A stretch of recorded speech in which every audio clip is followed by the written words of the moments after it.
second-half nightmare costs Indiana Fever and loss to Atlanta Dream. The Indiana Fever dropped to 2-1 in Commissioner's Cup play with a loss to the Atlanta Dream on Tuesday night, 77-58. The two teams were tied going into a halftime, but a strong third quarter from the Dream allowed them to pull away in the second half.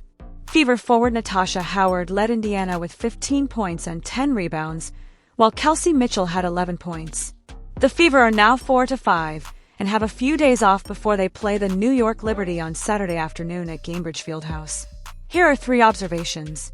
Tough third quarter leads to loss against the Dream. The Atlanta Dream play physical, and that's something the Fever and teams around the league have come to expect. But Atlanta was still able to impose its will on Indiana, especially when it came down to the third quarter. Indiana went into halftime tied with Atlanta at 33, but came into the third quarter sluggish. The Fever only scored 4 points through the first 7 minutes of the third quarter and made multiple bad pass turnovers, giving up possessions to the Dream. Atlanta took advantage of their edge in transition, too, turning those turnovers into easy layups.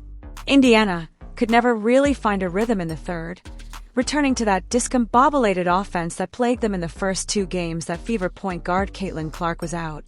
They also struggled defensively, allowing Brionna Jones to take control of the paint for 8 points for the Dream. Allisha Gray, an early Most Improved Player candidate, also had 8 points in the third quarter alone. By the end of the quarter, what was a tied game turned into a 14-point lead for the Dream. Indiana scored 9 points in the third, and Atlanta scored 23. And that deficit became insurmountable. Kelsey Mitchell, Stephanie White pick up technicals in second half. Indiana was not happy with the referee's calls, or lack of them, in the second half on Tuesday. Fever guard Kelsey Mitchell picked up a technical foul with about 30 seconds left in the third quarter. It came after she was called for a foul and seemed to say something to the referees or a Dream player that prompted officials to give her the tech. Fever coach Stephanie White got the Fever's second technical of the night with about 3 minutes left in the game after a 3-point miss from Natasha Howard led to a scrum under the basket for the rebound. Dream forward Shatorai Walker-Kimbrough came up with the ball, and White was called for the tech after saying something to officials on the sideline. In the end, those 2 extra points for Atlanta didn't matter much. They were up by double digits for most of the second half. Ari McDonald impresses off bench in first half. Ari McDonald's time with the Fever is becoming more and more limited, but she's impressed in what could be an audition for a permanent roster spot, whether it be on the Fever or another team around the league. McDonald, who signed with the Fever on a hardship contract on June 1st, hit the ground running and played 27 minutes for the Fever against the Mystics just 2 days later. She's been a spark in all 3 of the games she's played in, scoring at least 7 points each time. On Tuesday night against the Dream, she came off the bench to score 9 points in 8 minutes in the first half, leading the Fever going into halftime.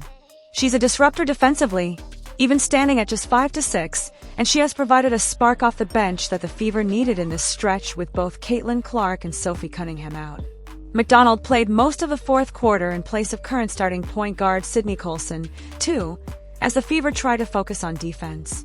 She finished with 12 points, 2 assists, and 1 rebound in about 23 minutes. The Fever coaching staff have consistently referred to McDonald as a consummate professional, but they know her time in Indiana is coming to an end. Once either Clark or Cunningham return, likely this week, and the Fever get back up to 10 available players, McDonald's contract will automatically be terminated. Man, y'all, this game was just straight up embarrassing. Like, I'm not even gonna sugarcoat it. From the tip-off to the final whistle, it was a hot mess. Yeah, Caitlin Clark was out, but honestly, I don't even think she could have saved this one. The Atlanta Dream came in laser-focused, and the Fever? Man, they looked like they just rolled out of bed. Stephanie White? Man, I don't even like calling out coaches like that, but phew, what is she doing? Some of those plays had me scratching my head like, what was the plan here? The defensive sets? Straight up confusing.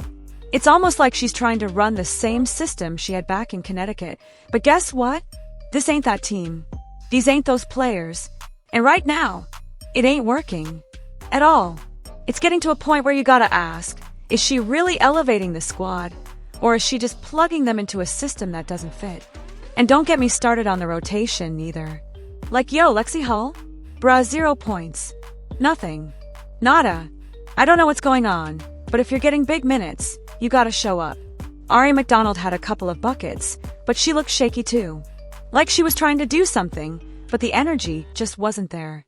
Honestly, when Stephanie wasn't coaching the other night against the Sky, Austin Kelly stepped in and the team actually looked organized, energized, alive. Now she's back, and the squad just laid an egg. The vibes, off. The effort, flat. The game plan, all over the place. Man, Fever fans deserve better than this.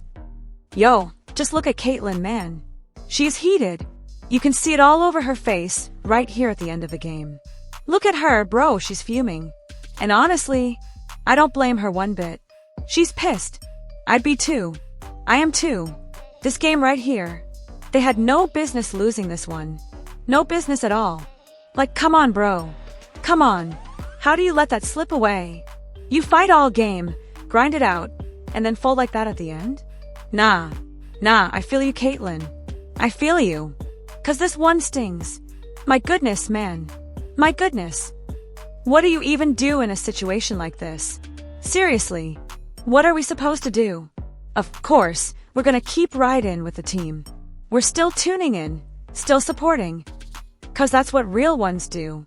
But yo, Stephanie White, she's gotta tighten it up. Like now. This can't keep happening. And Lexi Hull, bruh, she has to show up. You're out there getting major minutes, the paycheck's hitting, and you walk away with 0 points in 32 minutes? That's wild. You can't be invisible like that. Especially not when the team needs you most. We need answers. We need effort. We need leadership. Get down in the comments and tell me what y'all think. What's gotta change? Who's gotta step up? 'Cause this right here, ain't it? Let's say what Stephanie White, Natasha Howard, Aaliyah Boston, said after loss in Atlanta. It seemed like the third quarter was kind of the difference, just what went wrong in that quarter.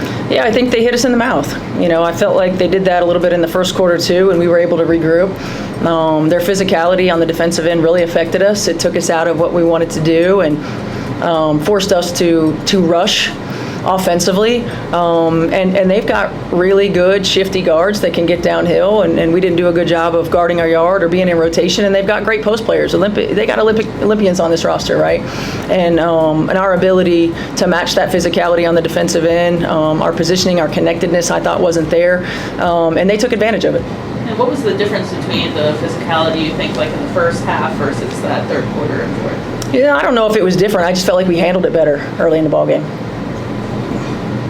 I know fouls are kind of the story of the season, and it's not always fun to talk about the fines, but 6 through 3 quarters just seems incredibly low. Did you feel like you weren't getting a lot of calls early that impacted late in the game? Yeah, I feel like it's been that way all season for us. But again, I think that an area for growth for us is like, we've got to be able to play through that. Obviously, it's being able to happen, so we've got to find a way to play through that. We've got to use physicality in a way that we can, use our movements and some of our pressure releases against them. We've got to find a way to finish with contact. I felt like the other thing that it forced us to do today was get very tunnel vision. We got away from moving the ball. We got a lot of ISO threes instead of a lot of kick out threes, and so it forced us to be a little bit more tentative in tunnel vision.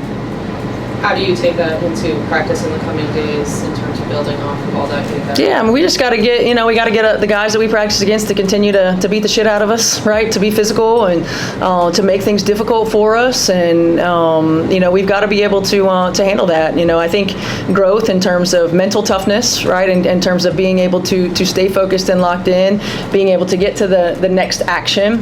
Being able to utilize pressure releases and not force it to freeze us are all things that we can continue to work on in practice. Atlanta had a 44 to 27, I think, rebounding advantage. Yeah. Is that something to do with physicality as well? I don't know. They got big bodies in there with Breezy and BG, and oftentimes that was a result of us being in rotation because we got beat on straight line drive, and so when we're in rotation off of straight line drives, a lot of them are roaming free, and it's tough for our bigs to come in there when they're guarding their bigs and rebound. Our guards have to do a little bit better job. I don't know what our guard rebounding was, but we've got to be able to have our guards average 3 or 4 rebounds each. Now they're a tough matchup for us, and they had their way with us tonight. Allisha Gray had a great game. Yeah. One of the Olympians we were talking about. Yeah. She's had a great season too. What has made her so good, do you think, this year, Olympians? She's one of my favorite players in this league. I just think that she's incredibly talented. She's gotten better every year. She continues to just allow the game to come to her. She's aggressive to the rim. Her 3-point shooting is really good. Great scorers get to the free throw line. She does that. She uses her size well. She plays off of her teammates really well. She's a tough matchup. It seemed like the third quarter was the difference there. Just what did they do so well, and what did you guys kind of struggle with? I give credit to Atlanta. They played good tonight, but for us, they did what they needed to do. They put pressure on us in the paint. I don't know how many we was in the paint, but they outscored us in the paint, and they was more physical than us. And that's one thing about other teams; they're gonna be more physical than us. But at the end of the day, we gotta stick together and outsmart them when it comes to 2 dominant post players. But we're gonna watch film and learn from it, and get ready for our next game on Saturday. What goes into being more physical to combat a physical team? Is it a mental aspect? Is it just getting into practice and putting it into play? I say both. More than none is both.